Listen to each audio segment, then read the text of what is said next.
Ladies and gentlemen, welcome to the Friday Ramblings. I am your host, and I'm here to ramble because it's Friday, and that's what we call it, the Friday Ramblings. Since this is our final rambling in the month of September, it's a nice little transition to October. We're going to talk about a gentleman that's a little weird, a little kooky, a little strange, and depending on your sensibilities, the stuff he showed the world is a little bit creepy. Yep. We are talking about the man, the myth, the legend, Robert Ripley. And of course, we will be discussing not just Robert Ripley, but the many pieces of media that Robert Ripley spawned, along with his legacy, as he is sadly no longer with us and has not been for quite a while. Leroy Robert Ripley was born around late February in 1890, his exact birthday being a little bit up for dispute, but we do know it was in Santa Rosa, California. Now, at the age of 16, he did drop out of high school due to his father's death so that Leroy Robert could help with the family, working as a sports cartoonist for various newspapers, eventually moving to New York City in 1913, where, while drawing cartoons for the New York Globe, he created his first Believe It or Not cartoon, published in the December 19, 1918 issue. Thanks to a quick and positive response from readers, the cartoons began appearing weekly. In 1919, Ripley married film actress Beatrice Roberts, a younger woman than him, but all good, and made his first trip around the world in 1922, publishing his travel journal in the newspapers. He became fascinated with unusual and exotic foreign locales and cultures during this trip around the world, which provided him with plenty of trivia and topics for the Believe It or Not cartoons. However, because he took the veracity of his claims quite seriously, in 1923, he hired a researcher and polyglot named Norbert Perlroth as a full-time assistant. In 1926, Ripley's cartoons moved from the New York Globe to the New York Post. Throughout the 20s, Ripley continued to broaden the scope of his work, and his popularity increased greatly. Everybody was interested in his Believe It or Not cartoons, which presented not just what most people would consider the unusual and the bizarre, but often trivia and sports records that were, a bit oddball. These days, it's the kind of sports trivia you probably would see on things like ESPN because folks are statistics insane now, Oh, this man has a wonderful home run record when batting against right-handed pitchers who eat lasagna the night before the game while competing in his home team's stadium. Ripley often had kind of weird trivia like that for sports, and that's what first grabbed people. With his proven track record as a versatile writer and artist, he finally attracted the attention of publishing mogul and uber-rich William Randolph Hearst. Mr. Hearst will definitely get a subject in a future video. For now, just understand that he was so uber-rich that he was, for his time, debatably one of the most powerful men in America. He ran a large percentage of the newspapers printed around the country, and thus had a large voice in what people were allowed to learn about when it came to current events. Specifically, though, William Randolph Hearst managed the King Features Syndicate, which was the syndicate that directed which cartoon strips and features would appear in his newspapers. In 1929, Hearst brought the Believe It or Not cartoons into 17 papers worldwide. This meant that his series was assured success, and Ripley himself had financial stability. This would lead to growing prosperity even during the Great Depression, when he was netting $500,000 a year by the end of the 1930s. He also helped other people make money, as he employed a large staff of researchers, artists, translators, and secretaries to handle Deluge's suggestions for new oddities report, as well as traveling around the world in search of curiosities, expanding his media to include radio shows, along with museums, which we'll touch on in just a minute. Always in search of the bizarre and unusual, he would record live radio shows underwater and from the sky in places such as the Carlsbad Caverns, the bottom of the Grand Canyon, snake pits, and other equally exotic places that the large majority of Americans would never go to. Finally, he started hosting his first of a series of 24, believe it or not, theatrical short films for Warner Brothers and Vitaphone, as well as appearing in a Vitaphone musical short, Seasoned Greetings, with other celebrities of the time such as Ruth Etting, Joe Penner, Ted Hussing, Thelma White, Ray Collins. Ultimately, though, during World War II, world travel became basically impossible for a single civilian like himself, so Ripley concentrated on his charity pursuits.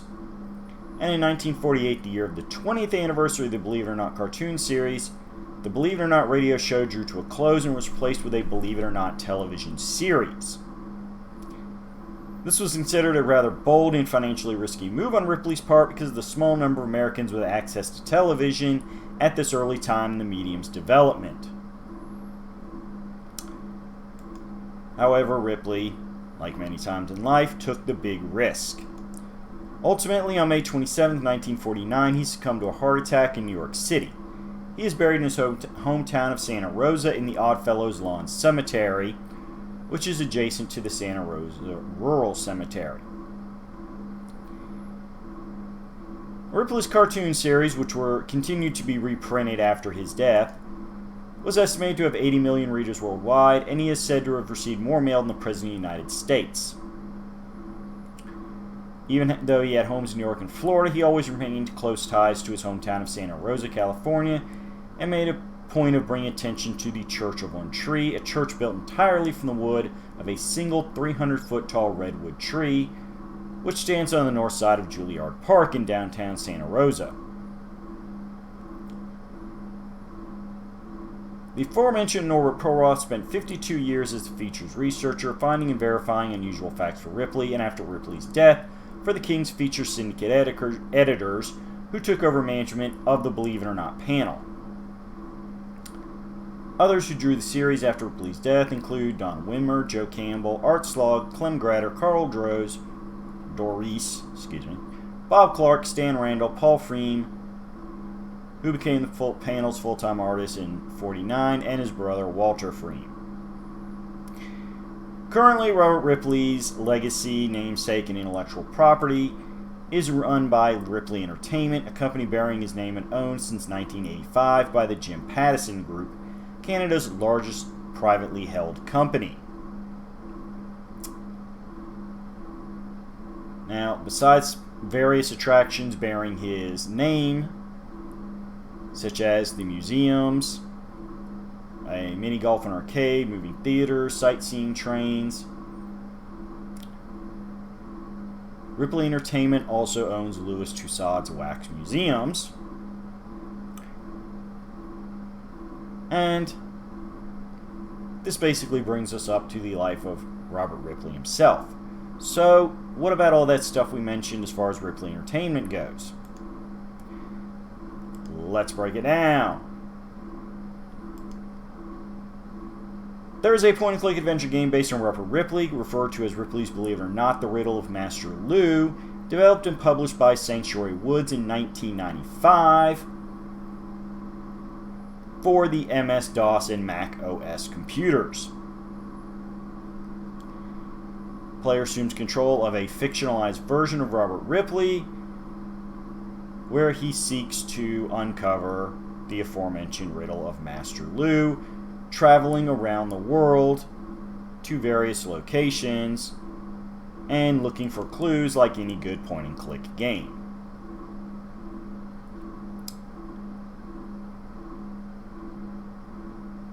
Entertainment Weekly gave the game a B-, praising the game's visuals but lamenting the lack of humor and mystery elements. However, they also commented positively on the brain-bashing puzzles and concluded that the game can keep you vexed for days at a time. A Next Generation critic also gave it 4 out of 5 stars and said it may be one of the best graphic adventures this year.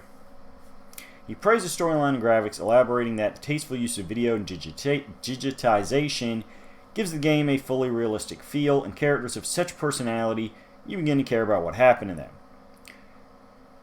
Computer Gaming World and PC Gamer US both nominated The Riddle of Master Lu as their pick for 1995's Best Adventure Game, but the awards ultimately went to I Have No Mouth and I Must Scream and Beavis and Butthead and Virtual Stupidity. Sanctuary Woods did start production on 2 sequels, the Siberian Cipher and the Siberian Express. However, Sanctuary Woods was sold to Disney Interactive Studios before they were completed, and Disney Interactive made a decision to not finish them. There's also the aforementioned television series, or rather television series as there has been the original series, which ran from 1949 to 1950. First 13 episodes being hosted by Robert Ripley until his untimely death of a heart attack. Future hosts of the shows would include Ripley's Believe It or Not president, Doug Storer, and Robert St. John. A few decades later, the show was revived, running from 1982 to 1986. On the ABC network, actor Jack Palance hosted the popular series throughout its run, while different co-hosts include Palance's daughter Holly, actress Catherine Sharif, and singer Marie Osmond. The 1980 series would rerun on the Sci-Fi Channel during the 1990s. In 1999, there was a Believe It or Not animated series produced by Canadian studio Cinar, now known as Wild Brain. And the 26-episode series, titled Ripley's Believe It or Not, was co-produced by French production company Alphanim. And the series premiered on the Fox Family Channel on July 14th, 1999, featuring 3 young people who discover unexplained mysteries and unusual items. Reruns would eventually be shown as part of Cookie Jar Toons up until 2009. We then got a second revival of the live-action show created by TBS Superstation and Columbia TriStar Television Distribution. Once again titled simply Ripley's Believe It or Not, it premiered on January 12th, 2000 with Dean Cain as host. Most episodes would open with an act that's performed in front of a live audience, while Cain would then introduce various segments covering different subjects. Kelly Packard would become a field correspondent in 2002 and would host coverage of events in which people demonstrated their unusual abilities, usually in front of an audience, so you could get that wonderful reaction shot. I mean, let's face it, it's one thing to do something weird, it's another thing to do something weird in front of a live audience. Hey, the internet's proven anything, it's that reaction videos are money. Seems Hollywood knew that before the rise of internet media. Wow. Reactions are money. Later on, in 2019, a version with Bruce Campbell as host was announced and premiered on the Travel Channel on June 9th. Of course, we all love Bruce Campbell because he's Bruce Campbell. Besides Ripley's museums, which we're going to get to in a second, folks. I know, hold on, that's our big finale. We do have Ripley's Haunted Adventures, which are attractions owned by and started by Ripley Entertainment. one location being in Thailand and being based on haunted houses with animatronics and live actors. The first haunted house opened in Gatlinburg in 1999 and are generally located within or near existing Ripley properties. The one in Gatlinburg is next to Ripley's 5D moving theater and a short drive from the Ripley Aquarium. There's also one in Myrtle Beach that opened in 2001 along with Ripley's moving theater and aquarium. San Antonio, Texas got one in March 22, 2002 next to the Ripley Museum and Madame Tussauds Waxworks across from the Alamo. And the aforementioned Thailand, specifically the city of Pattaya, opened on October 30th, 2004 with a Ripley Museum on the second floor of the Royal Garden Plaza shopping complex, which is good times. I personally have not been to any of the haunted attractions, though I would consider it, should I be in any of those cities. The big one, though, and the thing most people know Robert Ripley for in modern times, besides the more recent TV shows, is the Ripley's Believe It or Not museums, often called auditoriums, as in ODD, a place of oddities. This was inspired by Robert Ripley displaying his collection to the public at Chicago World's Fair in 1933, Ripley himself coining the term auditorium, and attracted over 2 million visitors during the run of the fair. Using a promotional gimmick where beds were provided in the auditorium for people who fainted. Successful expedition led to trailer shows across country during the 30s at various other major fairs and expositions. Finally, a year after Ripley's death, the first permanent auditorium opened in St. Augustine, Florida. As of December 2010, there are 32 Ripley's Believe It or Not auditoriums around the world. Auditoriums are often more than simple museums and include theaters, arcades, or are constructed with a certain gimmick, such as the Orlando, Florida auditorium being constructed so that from the outside it looks like it is angling down into a sinkhole. I've actually been to the one in Orlando, Florida. It is a wonderful good time, especially for anybody who likes things a little kooky. Real quick, if you want to go check out one of the Ripley's auditoriums, you can see them in Shanghai, China, Victoria Peak, Hong Kong. Excuse me, the Hong Kong location is closed. Sorry. Bangalore, India. The one in Indonesia and Kuwait has since closed. There's one in Genting Highlands, Malaysia. The one in the Philippines and South Korea has closed. We mentioned the one in Pattaya, Thailand, along with the haunted auditorium, where it appears as if an airplane has crashed into the side of the auditorium. Copenhagen, Denmark, has a small one located close to the City Hall and next to a museum of Hans Christian Andersen. Amsterdam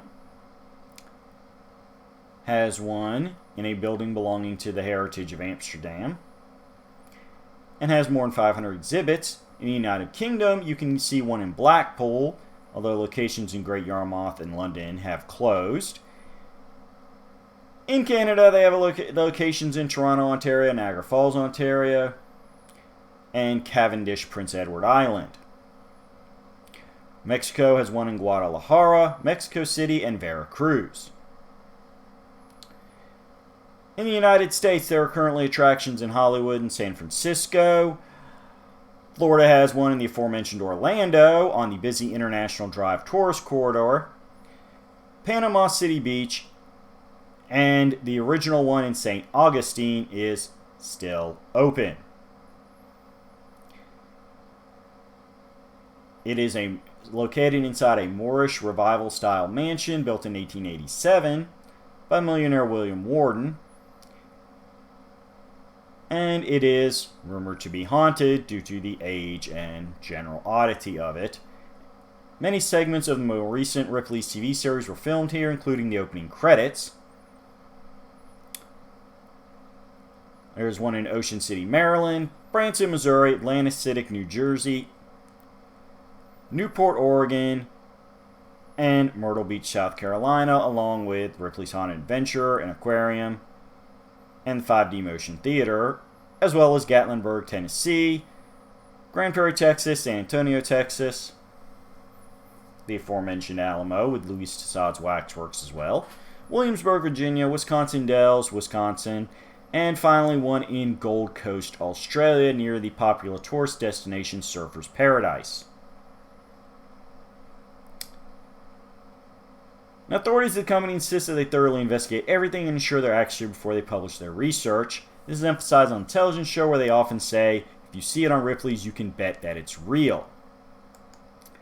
Robert Ripley himself, during his lifetime, would make the same claim due to the large staff he employed to research and verify the facts appearing in his cartoon strips and his radio show. However, two claims appearing in the officially licensed books have been dubbed myths by the Mythbusters show. One concerning an accidental execution of 1,200 Turkish prisoners ordered under Napoleon Bonaparte has had its accuracy called into question by Snopes. Ripley also reported the legend of Frank Tower, an individual who's supposed to have survived the sinkings of the Titanic, Empress of Ireland, and Lusitania, as being factual, although the story has been debunked by several sources. Ripley also repeated the Muhlenberg legend, which claims that German was once one vote short of becoming the official language of the United States.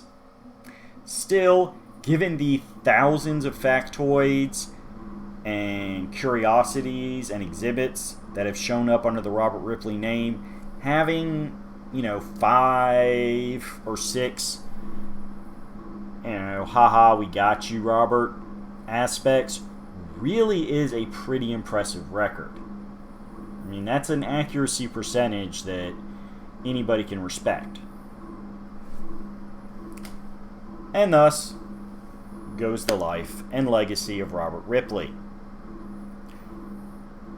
Somebody who was a simple man at heart that believed in adventuring, and that no matter how much you learn about the world, there's always something else strange and a little bit mind-blowing right around another corner if you're willing to go exploring. But more important than that is not just that he went out looking for the weirdness, but that he shared it with the world. Over the course of, almost a century, his cartoons, radio shows, TV shows, museums have all brought together people, uniting them in a love of the curious and non-standard. And for that, we salute you, Robert Ripley, and we hope that your museums, various revivals of your TV shows, and anything else that serves to spread the good word that you spent so much time finding and bringing to the light never ends. Because we all need a little bit of weird in our life. If you want some more weird and some more unusual, make sure you like and subscribe so you can join us every 7 days for another rambling. We'll be here. We hope you will be too. It's been a wonderful month. I look forward to seeing you next month in October. So let's get to it. But only in 7 days. For now, I release you back to your normal world.